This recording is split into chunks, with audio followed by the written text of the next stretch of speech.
सदमे तुम्हारे हिज्र के क्यों कर उठाऊंगी, मैं मर मिटूंगी जो दुख जो ये धम भर उठाऊंगी।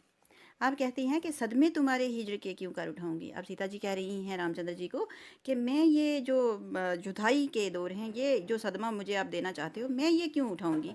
मैं ये नहीं उठाना चाहती हूँ और मैं मर जाऊंगी अगर मुझे ये जो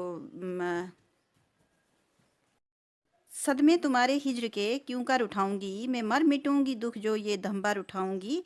अब कहती है सीता जी कहती हैं रामचंद्र जी को कि मैं कैसे आपकी जुदाई के सदमे जो हैं वो बर्दाश्त कर सकूंगी, मैं आपकी जुदाई बर्दाश्त नहीं कर सकती हूँ। यानी कि एक लम्हा के लिए भी मैं ये जुदाई नहीं कर सकती हूँ, यानी एक मिनट के लिए भी मैं आपसे अलग नहीं रह सकती हूँ। मैं मर जाऊँगी, मिट जाऊँगी, लेकिन मैं आपके बगैर नहीं रह सकूँगी, इसलिए मुझे आप अपने साथ ले चलो। घर में जो छोड़ के जाओगे सीता गरीब को, पाओगे बन से आके न जीता गरीब को।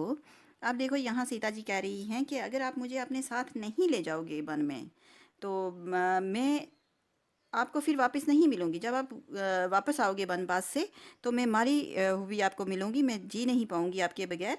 आप मुझे जीता हुआ नहीं पा सकोगे, बल्कि आप मुझे मरा हुआ देखोगे, इसलिए मुझे अपने साथ ले चलो।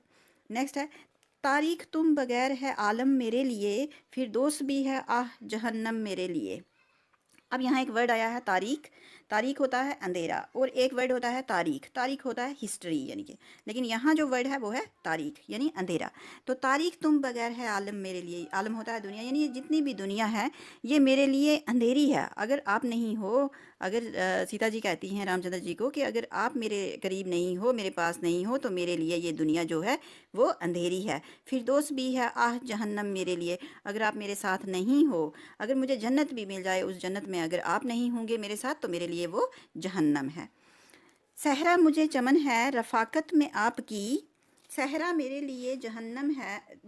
सहरा सहरा मुझे चमन है रफ़ाकत में आपकी, दुनिया के सारे ऐश हैं खिदमत में आपकी।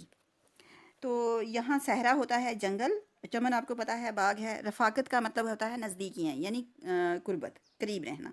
तो आप कह रही हैं कि अगर आप मेरे करीब हैं, अगर आप मेरे नज़दीक हैं, किसको कह रही हैं, सीता जी कह रही हैं रामचंद्र जी को कि अगर आप मेरे करीब हैं तो मेरे लिए जंगल जो है वो भी चमन है, यानी वो भी बाग है। दुनिया के सारे ऐश हैं खिदमत में आपकी, अगर मैं आपकी खिदमत करूँगी तो मेरे लिए वही दुनिया की सबसे बड़ी ऐश है, ना कि मैं आपसे दूर रहूँ, इसलिए मुझे अपने साथ बनबास पे ले चलो।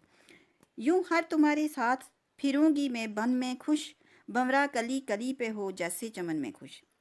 अब वो कह रही हैं कि मैं अगर आपके साथ जंगल में जाऊंगी तो मैं आपके साथ बहुत खुश रहूंगी, क्योंकि आप मेरे साथ होंगे और मैं जंगल में भी खुश रहूंगी। ऐसे खुश रहूंगी जंगल में जैसे कि चमन में, यानी बाग में भंवरा जो है वो हर कली कली पर रहता है और खुश होता रहता है, वैसे ही मैं जंगल में आपके साथ फिरूंगी और खुश रहूंगी। पैतंबर समझ के दरख्तों की छाल को आरास्ता करूंगी कदे नो निहाल को। अब पैतंबर होता है एक किस्म का पीले रंग का कपड़ा जो कि रेशमी होता है, यानी रेशमी लिबास। तो वो क्या कह रही है कि मैं जंगल में भी दरख्तों की जो छाल है, जो दरख्तों की जो जिल्द है, उसको मैं क्या करूँगी कि अपना रेशमी लिबास समझ लूँगी।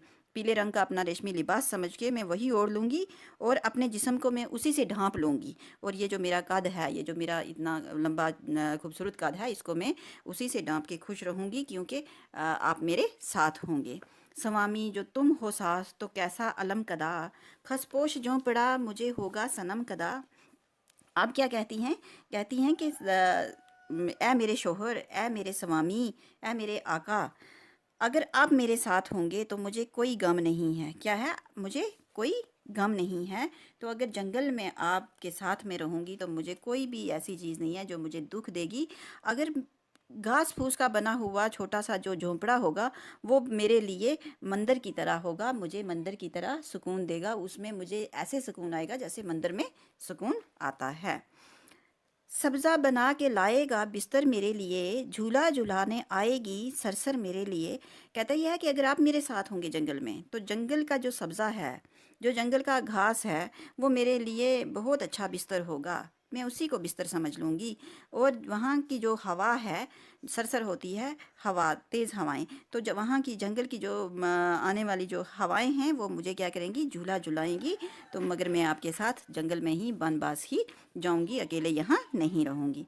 अब देखो आखिरी शेर है, सूरत तुम्हारी देख के गम भूल जाऊंगी, सहरा के सारे रंजो अलम भूल जाऊंगी। आप सीता जी रामचंद्र जी से कहती हैं कि मैं आपकी सूरत वहाँ बैठ के देखती रहूंगी, जंगल में जब आपकी सूरत मेरे सामने भी होगी तब मैं सारे गम जो हैं वो भूल जाऊंगी, मुझे कोई गम नहीं होगा। सहरा में जो मुश्किलात आएंगी, जो गम रंज जो गम होंगे वो भी मैं आपकी सूरत देख के भूल जाऊंगी।